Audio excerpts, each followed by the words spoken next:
Hello everybody, this is HG Shaves here. I'm back with another video doing kind of a typical shave by my standards where I use a vintage razor and use some modern software and brushes. So let's talk about the software side. Hopefully you can see from the picture and the title that we're doing kind of a decoration grooming themed shave today. So for the soap, I'm going to be using the Sweet Lemon. This is the Icarus base, you can tell because of the three animals there. And this scent is supposed to be kind of a creative take on lemon, citrus, and coconut notes. From the scent description that Scott originally wrote for this, it's supposed to sort of maybe remind you of like a lemon cake, which I can definitely see that. Or he mentioned perhaps some sort of tiki bar. He's leaving it kind of open-ended in the way that he describes the scent. And I think that's a nice thing. To be honest, a more specific description of scents, often that does me better than seeing a whole bunch of scent notes that don't necessarily mean a whole lot to me. And so from this scent, I pick up mostly the coconut note, and it certainly is familiar in some way, though not necessarily as like a specific scent memory. For the brush today, on loan kindly from a friend, is this vintage Rubberset handle with the decoration B5. This is a batch that I've been wanting to try, haven't been able to try, and so I'm thankful to my friend who sent this my way. That's the same friend who gifted the razor I'll be using today, which is the Gem Micromatic Clog-Pruf. I had owned one of these before, but for one reason or another, I ended up getting rid of my brass gold one, and I actually have the case that matches this, and so I'm happy to have another gold brass one in the collection. Let me show you how you load the blade on this. I've been using my handy dandy 3D printed blade holder deal, and so this allows me to take the blade out easily in between shaves without having to put it back in a wrapper or anything like that. And so this razor actually does have a, let's see if you can see it. Yeah, the slot in the middle where the blade can sit against the, cutout, I guess, if you will. And this one's got a good squeak to it. Oh, it didn't squeak for us today. How about that? And so when you're tightening this down with the just open mechanism here, you just got to make sure that the blade is securely behind the blade stops. It looks like it is. And so this is going to give us a fantastic shave today, I'm sure. I've got the brush preloaded with soap. I'm going to put some water on my face, and then we're going to start the face lather, and I'll keep talking to you a little bit. Okay, so as I was saying, this is Sweet Lemon in the Icarus base, which has since been discontinued. And as far as I know, the specific soap was released in 3 versions. It was released very early on in the L&L grooming days as a vegan soap. Scott did used to make vegan soaps way back in the day. That was the first release. Then it was released like this as in Icarus, which is not vegan. It's got tons of animal fats, milks, things like that. And then more recently, he did a very short run of the Sweet Lemon in milk stick. This is an old tub that I've had for a while now. I've been trying to kill it for a while now, and I thought, well, this week, why don't we put a little more damage into it? I don't find the Icarus base difficult to work with at all. The only thing is that you do have to load for a bit longer than you would with something soft like his bison and milk stick base, because it's a firmer soap. But in terms of the actual lathering process, I don't find it to be difficult. It just, you do have to make sure that you have enough soap loaded. Now, something about this brush handle, I did find it super natural to find how to hold it. And so my pro tip is, which I got from my friend who loaned it to me, you put your thumb on the top part here, and it does make it feel like you're using a paintbrush a bit more, but it feels more secure than kind of trying to grab it in the middle, I would say.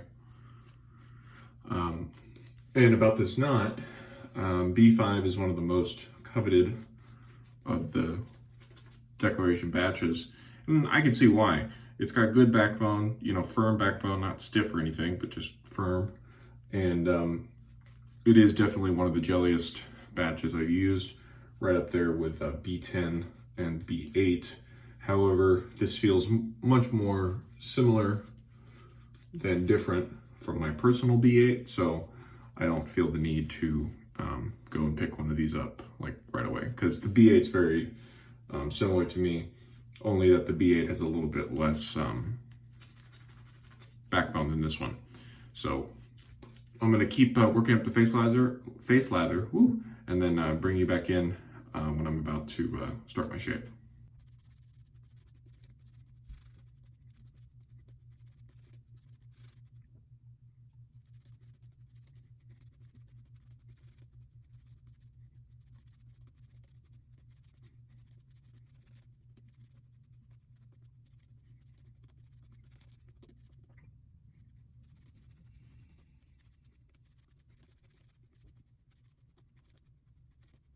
All right, we're back. We're working with 2 days growth today, and let's go on the first pass here.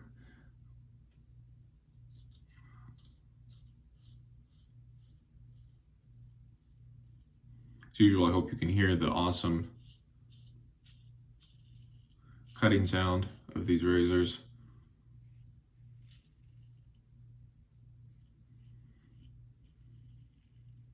Some might say it sounds like a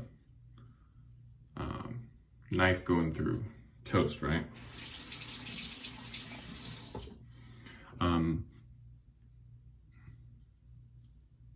When I first found these gems,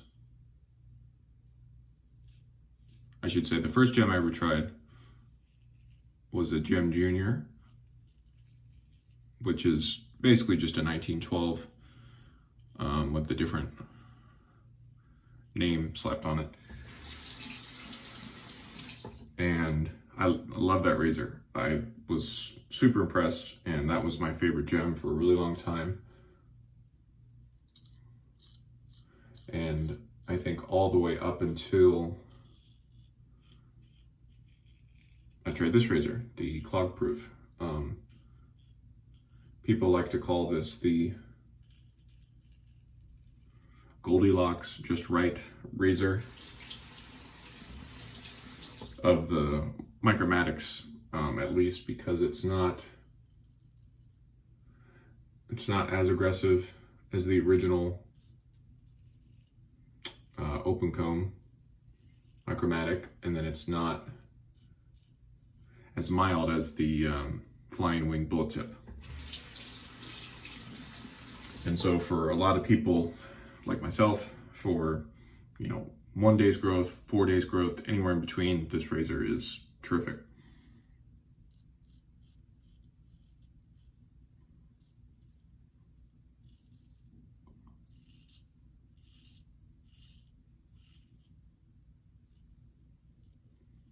As usual, getting under the nose here is tricky. I try not to worry about it too much on the first pass, because I know I can come across and south to north on other passes.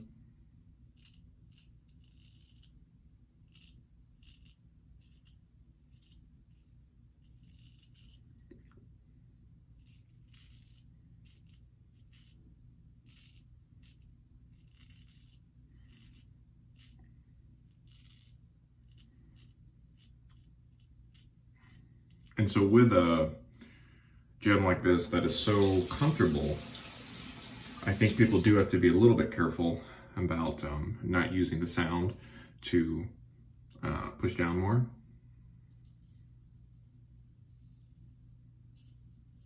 Because to me, this is super comfortable, like very minimal blade feel, smooth.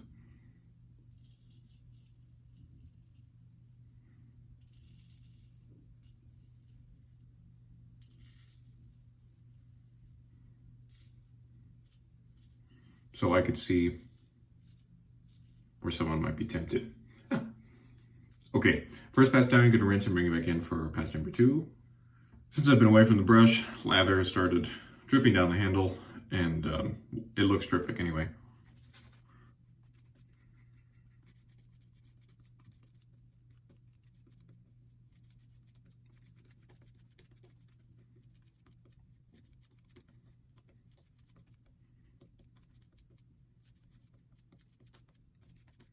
We will do 3 passes today. So the second one is going to be mostly across and with the grain, if I can remember.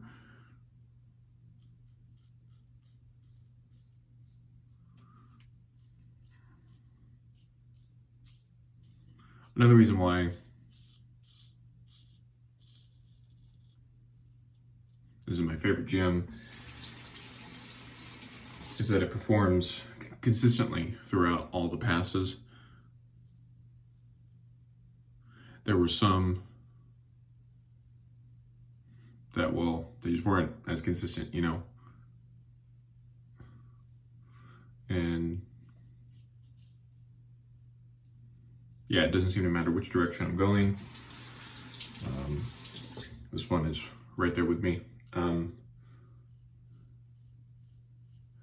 So this is, of course, the part of the video where I tell you to go try one of these. They're very cheap. You can find them on eBay constantly. If you search Micromatic Clog-Pruf gem razor, you're probably going to find some in a variety of condition and prices. You'll find some that are, forgot which pass I was doing. I'm sure it'll be fine. You'll find some that are clearly being sold by razor people. Maybe they've cleaned up the razor, things like that, and you know, you'll see them listed for 20, 30 bucks, which I would never spend $20, $30 on this.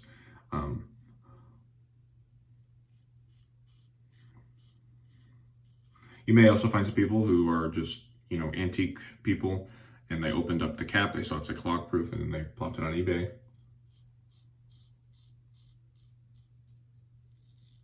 And that can be cool too.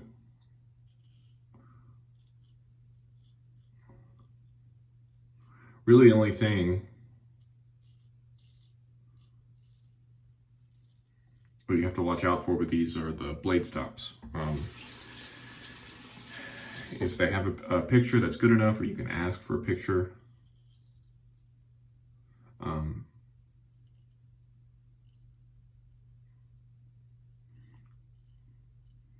just make sure that the blade stops are still there. Because if there's not, then there's really not much you can do with the razor. I had to toss a couple this week because it didn't have a stopper. One actually had neither. Both had been broken off.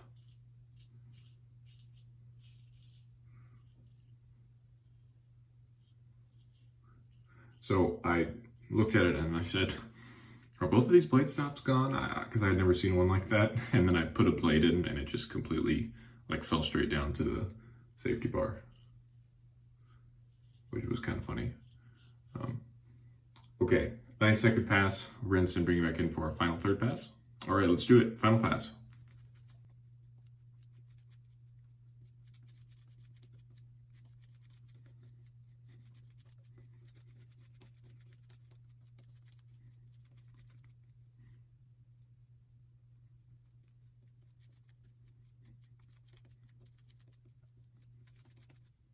All right, final pass against the grain mostly.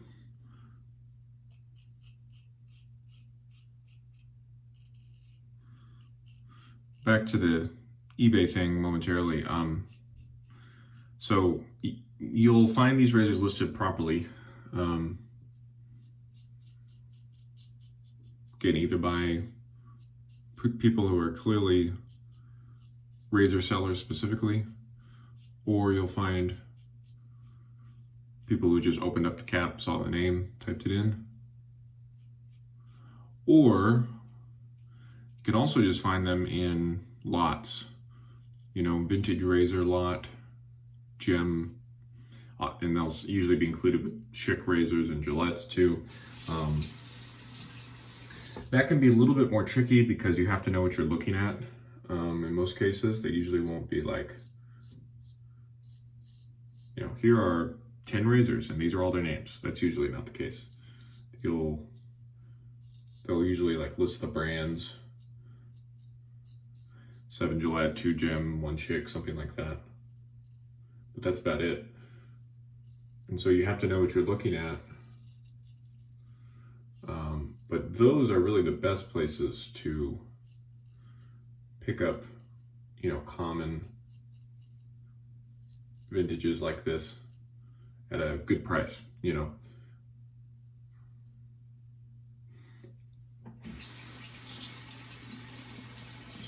You can pay something like $5, $6, $7 for razors like this if you catch them at the right, you know, situation.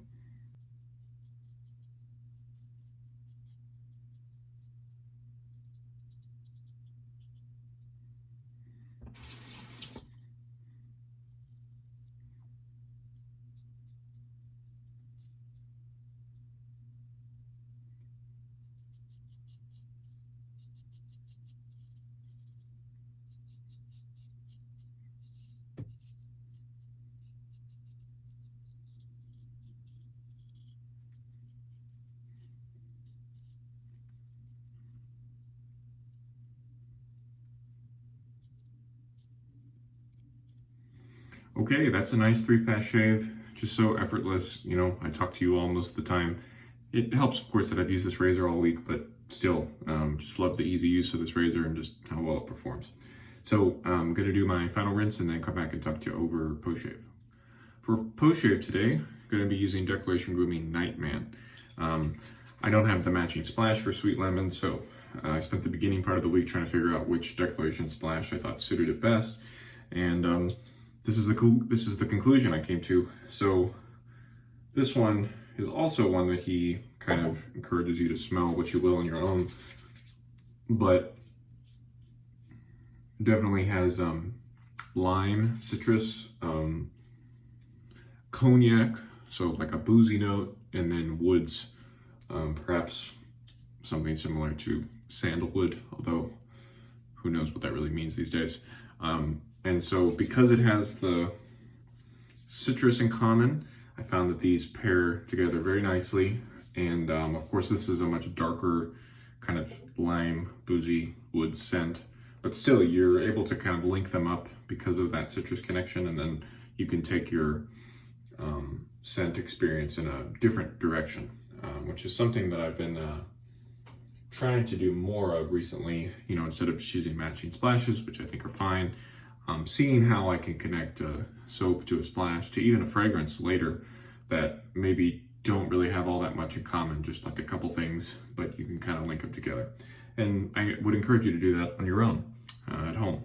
So to recap, we used the Nightman splash, we used the Sweet Lemon Icarus soap, which I don't think is coming back anytime soon, but you never say never with Scott. People thought after the Icarus release that it was gone forever, and then he released it again in milk state, so you never know. The razor, the Clog-Pruf, my favorite gem, and yeah, it was really nice to return to this week and just remind me why it's my favorite. And then finally, the vintage Rubberset handle with the Declaration B5. Nicer handle than I would have expected. Not that was going to be bad or anything, I just didn't know how I would like the look of it. And it's definitely a cool looking handle that you can learn how to hold a bit better. And the Knot B5, I can see why people love it, but I've got one that's close enough for me. So I'm lucky in that sense. All right, so that's going to do it for today. Thank you all if you've made it this far. Hope you enjoyed today's video. And yeah, I might post an unboxing here in a couple of days. Have some things I need to open up, so be on the lookout for that. But otherwise, this has been H2 Shaves. Take care. Thanks for watching. See you next time. Bye-bye.